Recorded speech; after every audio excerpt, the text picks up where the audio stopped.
உலகத்துல இருக்க எல்லா இந்து மக்களுமே வந்து ரொம்ப புனிதமா வந்து கருதக்கூடியது இந்த திருப்பதி கோயில். ஸோ இங்க கொடுக்குற ஒரு பிரசாதமா பாத்தீங்கன்னா லட்டு கொடுக்குறாங்க. ஸோ ஒவ்வொரு கோயிலையும் வந்து ஒவ்வொரு பொருளை வந்து பிரசாதமா கொடுப்பாங்க. ஸோ உதாரணத்துக்கு வந்து பழனியில வந்து பஞ்சாமிர்தத்தை வந்து பிரசாதமா கொடுப்பாங்க. ஸோ அதே மாதிரி வந்து ஐயப்பன் கோயிலுக்கு போனாங்க அப்படின்னா ஐயப்பன் கோயில இருந்து சிப்ஸ் வந்து பிரசாதம் ஆகிட்டு வராங்க.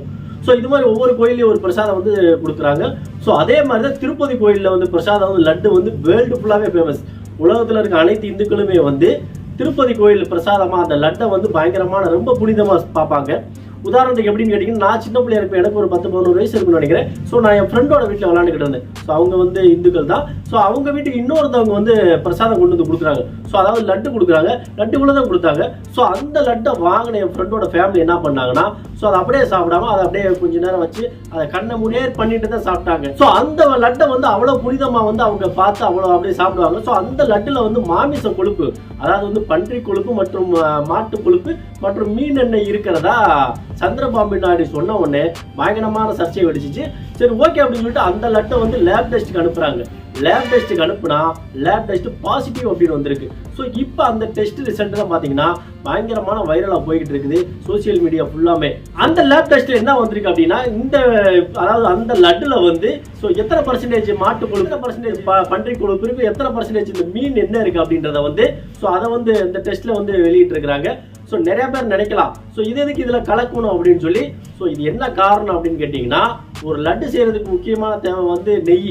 திருப்பதியை பொறுத்த வரைக்கும் பார்த்தீங்கன்னா ஒரு நாளைக்கு 3 லட்சம் லட்டு தயாரிக்கிறாங்க. ஸோ அங்கே வர்ற கூட்டம் அவ்வளோ கூட்டம். ஸோ 3 லட்சம்ல எத்தனை லட்சம் லட்டு செஞ்சாலுமே அங்கே பத்தாது, அவ்வளோ கூட்டம், அவ்வளோ மக்கள் போயிட்டு இருக்காங்க.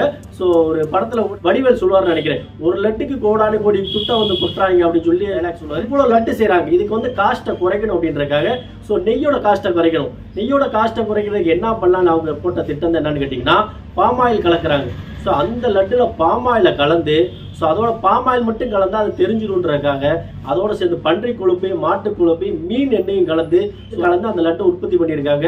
ஸோ அதனால சந்திரபாபு நாயுடு என்ன சொல்றாருன்னா, இந்த திருப்பதி கோயிலோட புனிதத்தை கடந்த ஆட்சியில் இருந்த ஜெகன்மோகன் ரெட்டி வந்து இதை கெடுத்துட்டாங்க அப்படின்ற மாதிரி தான் அவர் சொல்லியிருக்காரு. சில பேருக்கு சந்தேகம் வரல, எதுக்கு ஜெகன்மோகன் ரெட்டி வந்து குறை சொல்லணும், அங்க நடந்த தேவஸ்தானம் தானே இந்த பொறுப்பு எடுத்துக்கணும், ஸோ அவங்கள தான் நம்ம குறை சொல்லணும் அப்படின்னு. அப்படி கிடையாது. இந்த ஸ்டேட்டை பொறுத்த வரைக்கும் யாரு வந்து ஆட்சியில் இருக்காங்களோ அந்த கட்சியில இருந்து ஒரு முக்கிய பொறுப்பாளர் வந்து அந்த தேவஸ்தானத்துல குழுவில் இருப்பாங்க.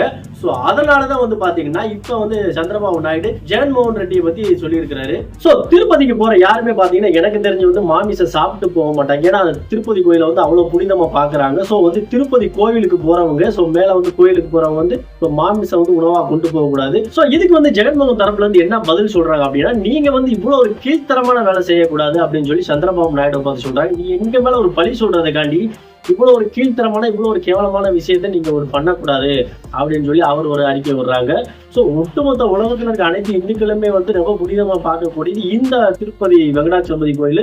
ஸோ அதுல கொடுக்கக்கூடிய லட்டை வந்து அவ்வளோ வந்து பிரசாதமா அவ்வளோ வந்து பயபக்தியோட சாப்பிடக்கூடிய மக்கள். இந்த சர்ச்சை ஆரம்பிச்சதுக்கு அப்புறம் வந்து இப்பதான் பாத்தீங்கன்னா அந்த கவர்மெண்ட் வந்து ஒவ்வொரு ஸ்டெப்பா எடுக்க ஆரம்பிச்சிருக்காங்க. என்ன பண்றாங்க அப்படின்னா, அந்த இதுக்கு முன்னாடி நடந்த ஆட்சியில் வந்து ஸோ அவங்களுக்கு கொடுத்த நெய் சப்ளை பண்ணது யாரு, ஸோ அடுத்தடுத்து அந்த டீம்ல இருந்தது யாரு அப்படின்னு சொல்லி இப்ப வந்து அதை வந்து பெரிய விசாரணை மாதிரி எடுத்துக்கிட்டு இருக்காங்க. இந்த லட்டு சம்பந்தமா உங்களுடைய தகவல் என்னன்றத கீழே கமெண்ட் பாக்ஸ்ல கமெண்ட் பண்ணுங்க. சோ இந்த வீடியோ வந்து உங்க ஃப்ரெண்ட்ஸுக்கு ஷேர் பண்ணி விடுங்க. இந்த வீடியோ முடியும். இந்த வீடியோ பிடிச்ச லைக், ஷேர், கமெண்ட் பண்ணுங்க. மறந்துடாம நம்ம அடுத்த வீடியோ சந்திப்போம். பாய்.